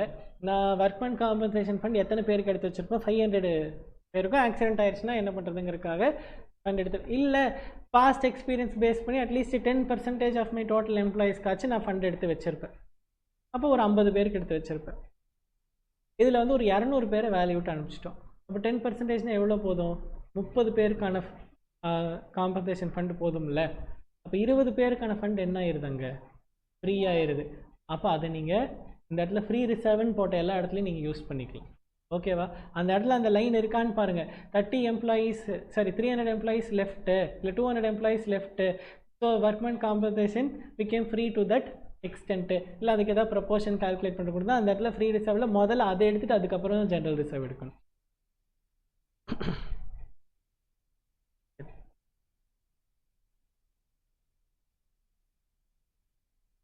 டிஸ்கவுண்ட் இஷ்யூ பண்ணும்போது 2 லாஸ் வரும். அது என்ன லாஸ்? எப்படியெல்லாம் லாஸ் வரும்?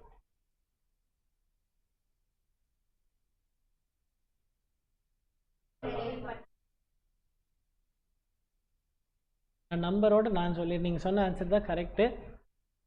டிஸ்கவுண்ட்டோட ஃபேஸ் வேல்யூ 100 ருபீஸு. நான் கம்பெனி, நீங்கள்லாம் டிபெஞ்சர் ஹோல்டர்ஸு. உங்கள் பாயிண்ட்லேருந்து யோசிக்காதீங்க, என் பாயிண்ட்லேருந்து யோசிங்க. நீங்கள் எனக்கு 90 ருபீஸ் இப்போ பே பண்ணுறீங்க. நான் உங்களுக்கு கொடுக்குற சர்டிஃபிகேட்டில் எவ்வளோன்னு பிரிண்ட் ஆகிருக்கும்? 100 ருபீஸ்ன்னு பிரிண்ட் ஆகிருக்கும். ஸோ நான் இப்போவே எனக்கு எவ்வளோ லாஸ் ஆயிடுச்சு? 10 ருபீஸ் லாஸ் ஆயிடுச்சு. நான் இப்போவே என்ன சொல்லிடுறேன், இன்றைக்கி சொல்லணும், பொறுமையாலாம் சொல்லலாம் முடியாது. இப்போதேவே நான் என்ன சொல்லிடுறேன், நான் உங்களுக்கு திரும்ப 5 இயர்ஸ் கழித்து ரீபே பண்ணுறேன், அப்போ 120 rupees ரீபே பண்ணுறேன்னு சொல்கிறேன். அப்போ அதுக்கு என்னது ரிடம்ஷன் அட்டு ப்ரீமியம். அப்போ total loss for the company 90 rupees தான் வந்திருக்கு, 120 rupees ரீபே பண்ணுறாங்க. அப்போ total loss for the company 30 rupees. புரிஞ்சுதா? அப்போ 2 லாஸு, ஒன்று டிஸ்கவுண்டில் இஷ்யூ பண்ணுறதும் ப்ரீமியமில் ரிடீம் பண்ணுறதும். இந்த மொத்த லாஸையும் நான் என்ன பண்ணலாம், divided by life of the டிபெஞ்சர்னு போட்டு பொறுமையாக ரைட் ஆஃப் பண்ணிட்டு வந்தால் போதும். மேக்ஸிமம் லைஃப் ஆஃப் டிபெஞ்சர்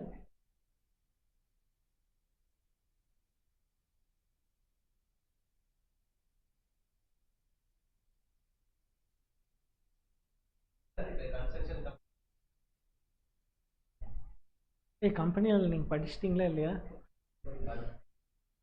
படிக்கல. ஒரு நிமிஷம் நான் பயந்துட்டேன். உண்மையாலுமே 10 கம்பெனியில் நான் தான் இன்னும் 20லே இருக்கணும்னு. ஆக்சுவலாக 20 தான். இன்ஃப்ராஸ்ட்ரக்சர் பேஸ்டு கம்பெனினா மட்டும் 10 இயர்ஸ் அதிகமாக கிடைக்கும், தட் இஸ் 30 இயர்ஸு. ஆனால் ஃபுல் நம்பர் ஆஃப் ஷேர்ஸுக்கும் 30 இயர்ஸ் கிடையாது, அதாவது ஃபுல் நம்பர் ஆஃப் டிபெஞ்சர்ஸ்க்கும் 30 இயர்ஸ் கிடையாது. 21லேருந்து 30 இயர்ஸ்க்குள்ளே ஈச் இயர் 10% ரிடீம் பண்ணிட்டு வரணும். மொத்தமாக ரிடீம் பண்ணுறதுக்கு பதிலாக ஈச் இயர் 10% ரிடீம் பண்ணிட்டு வரணும். இதில் உங்கள் புக்கில் இருக்கிற டிபெஞ்சரை பொறுத்த வரைக்கும் உங்களுக்கு புக்கில் இருக்கிற டிலீட்டட் போர்ஷனில் ஒன்றே ஒன்று மட்டும் இருக்குது, தெரியுமா? இவன் விஷ்ணு டிலீட்டட் உங்களுக்கு இல்லைடா, இல்லை. திங்கிங் ஃபண்ட் மெத்தடுன்னு ஒன்று இருக்குது, அது வந்து டெலீட் ஆகிடுச்சு. உங்கள் புக்கில் யாராவது பழைய புக் ஏதாவது வச்சுருந்தீங்கன்னா படிக்க வேண்டாம், அதை விட்டுருங்க.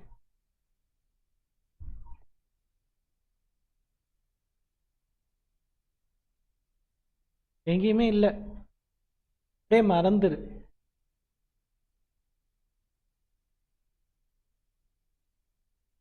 கம் இன்ட்ரெஸ்ட் எவனாவது ஒருத்தன் ஒரு கேள்வி கேட்டுட்டா எல்லாரும் சேர்ந்து அவனுக்கு பதில் சொல்றீங்களே. சரி, நான் கம் இன்ட்ரெஸ்ட் எக்ஸ் இன்ட்ரெஸ்ட் தான் என்னன்னு சொல்லிடுறேன். அது எங்கேயோ நானும் பார்த்துருக்கேன், எனக்கு மறந்து போச்சு. கம் இன்ட்ரெஸ்ட் எக்ஸ் இன்ட்ரெஸ்ட் சொல்லி முடிச்சுட்டு போயிடுறேன். கம் இன்ட்ரெஸ்ட்னா என்ன, எக்ஸ் இன்ட்ரெஸ்ட்னா என்ன? நான் வந்து ப்ளீஸ்டா, நீ இல்லைடா, யாரோ பேசினாங்கன்னா நான் உன்னை பார்த்து ப்ளீஸ்ன்னு சொல்லிட்டேன்டா. நீ தானே பேசுன. இப்போ வந்து அவன் வந்து டிபெஞ்சர் வச்சிருக்கான். இந்த வருஷம் ஆரம்பத்திலே 100 rupeesக்கு டிபெஞ்சர் வாங்கிட்டான் அவன். அதோட இன்ட்ரெஸ்ட் ரேட் வந்து 12%. அவன்கிட்ட இருந்து இந்த வருஷ கடைசியில் 31st March அன்னைக்கு நான் அவனோட டிபெஞ்சரை வாங்கிட்டேன். எவ்வளோ ருபீஸ்க்கு வாங்குறேன் அப்படின்னா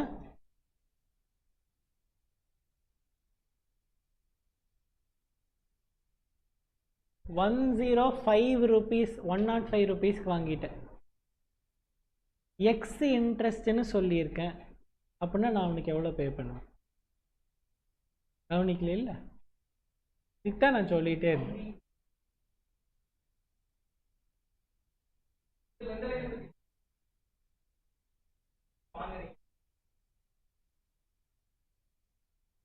₹100 டிபெஞ்சரு, அதுக்கு வந்து நான் ₹105 பே பண்ணியிருக்கிறேன் எக்ஸ் இன்ட்ரெஸ்ட். இதனால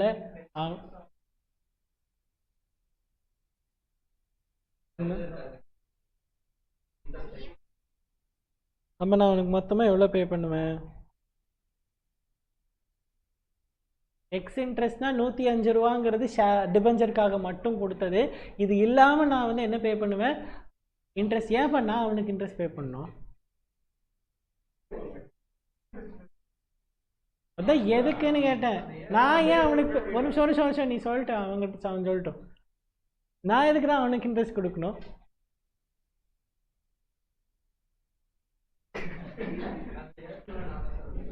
சரிடா, நான் என்ன அவனுக்கு கொடுக்கணும்?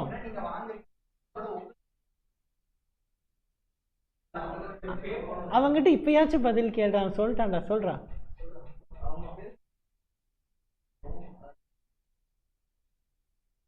புரிஞ்சா வேணா சொன்னேன்.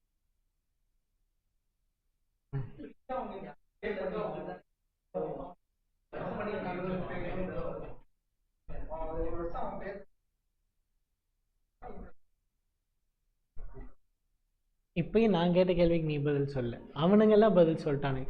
நான் எதுக்கு அவனுக்கு இன்ட்ரெஸ்ட் பே பண்ணணும்னு தான் கேட்டேன். நான் வாங்கினா அதுக்கு எதுக்கு நான் இன்ட்ரெஸ்ட் கொடுக்கணும்? நான் கரெக்டான ஆன்சரை சொல்லிடுறேன், போட்டு குழப்பிக்காத. ஏப்ரல் 1 மார்ச் 31 வரைக்கும் டிபெஞ்சரை அவன் வச்சிருந்தான். ஏதோ ஒரு எக்ஸ் ரிலையன்ஸ் கம்பெனியோட டிபெஞ்சரை அவன் வச்சிருந்தான். Reliance company March 30 sorry May 30 என்னமோ தான் இன்ட்ரெஸ்ட் பே பண்ண போகுது. இயர் முடிஞ்சு ஒரு 2 மாதம் கழிச்சு தான் இன்ட்ரெஸ்ட் பே பண்ண போகுது. மார்ச் 31 நாங்கள் வாங்கிட்டேன்ல, அவங்ககிட்ட இருந்து டிபெஞ்சரை நான் வாங்கிட்டேன்ல. ஒரு வருஷம் யார் வச்சிருந்தா டிபெஞ்சரை? பட் ஏண்டா, அதான் அப்பயே நான் கேட்டப்ப சொல்லல. இரு, மே 30 கம்பெனி எனக்கு இன்ட்ரெஸ்ட் கொடுத்துரும் 12 ரூபா. ஓகேவா? புரிஞ்சுதா? ஏன் அது எனக்கு கொடுக்குதுன்னா, டிபெஞ்சர் ஹோல்டர்னு அது ஒரு லிஸ்ட் வச்சிருக்கோம்ல, அந்த லிஸ்ட்ல என் பேர் மாறிடும். கம்பெனி போய் பார்க்காது அவன் எவ்வளோ நாள் டிபெஞ்சர் வச்சிருந்தான், அவன் ஒரு வருஷம் ஃபுல்லாக வச்சிருந்தானா, இதெல்லாம் கம்பெனி பார்க்காது. நான் கொடுக்குற அன்னைக்கு யார் பேர் இருக்கோ அவங்க பேருக்கு இன்ட்ரெஸ்ட்டை கொடுத்துரும். அப்போ அதனால் நான் என்ன பண்ணுறேன், 105 ரூபா இப்போ வாங்கிட்டு அது இல்லாமல் ஒரு 12 ரூபாயும் சேர்த்து நான் அவங்ககிட்ட இப்போவே கொடுத்துட்டு வந்துடுறேன். கம்பெனி கொடுக்கும்போது நான் வாங்கிக்குவேன். புரிஞ்சுதா? கம்பெனி கொடுக்கும்போது நான் வாங்கிக்குவேங்கிறது சொல்லியிருந்தீங்கன்னா நான் அப்போவே விட்டுருந்தேன். புரிஞ்சுதா எல்லாருக்கும்? அதே கம் இன்ட்ரெஸ்ட்ன்னு சொன்னால் அவனுக்கு ஷேருக்காக எவ்வளோ காசு கிடச்சிருக்கு.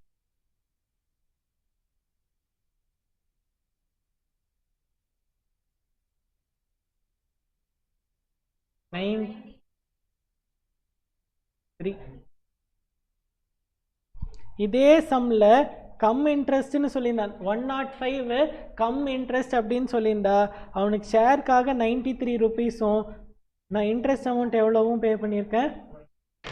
கம் இன்ட்ரெஸ்ட்னா அது என்னது? Including interest. 105ங்கிறது இன்க்ளூடிங் ஃபேஸ் வேல்யூ ஆஃப் டிபெஞ்சரே 100 ருபீஸு. ஆனால் நம்ம அவனுக்கு இன்ட்ரெஸ்ட்டும் சேர்த்தியே நம்ம அவங்ககிட்ட எவ்வளோ தான் கொடுக்குறோம்? 105. அப்போ 12 ரூபா இன்ட்ரெஸ்ட்டுக்கே போயிருச்சு அப்படின்னா நீ ஷேருக்காக எவ்வளோ கொடுக்குற? 93 ருபீஸ். 100 ருபீஸ் வர்த்து டிபெஞ்சரை அவன் 93 ருபீஸ்க்கு எங்கிட்ட கொடுத்துட்டான். புரிஞ்சா? அந்த 12 ரூபா எனக்கு ஒன்றும் பெரிய காசு இல்லை, அங்கேருந்து வாங்கி தான் கொடுக்குறேன் நான். அதனால் 100 ருபீஸ் எனக்கு எவ்வளோ ப்ராஃபிட்? அப்போது 7 ருபீஸு ப்ராஃபிட். 12 ருபீஸ் பற்றி எனக்கு கவலையே இல்லை, அது எனக்கு லாபமும் கிடையாது நஷ்டமும் கிடையாது. எனக்கு ப்ராஃபிட் இப்போ 7, அதில் எனக்கு லாஸு 5. 12 ருபீஸை கன்சிடர் பண்ணாதீங்க. அது எப்படினாலும் கம்பெனிகிட்ட வாங்கி தான் கொடுக்க போகிறோம். இந்த மாதிரி எதுவும் கேட்டாங்கன்னா ஈஸி. 8 மாதத்துக்கு கம் இன்ட்ரெஸ்ட்டு, 6 மாதத்துக்கு எக்ஸ் இன்ட்ரெஸ்ட்லாம் கேட்டாங்கன்னா மட்டும்தான் அப்போ இன்ட்ரெஸ்ட்டு இன்ட்ரெண்ட் 6/12 8/12 போட்டு கரெக்டாக பார்த்து கால்குலேட் பண்ணும். 105லே இன்ட்ரெஸ்ட் சேர்ந்துருக்கு. அப்போ 93 தான் ஷேருக்கு, 12 ரூபா இன்ட்ரெஸ்ட்டு.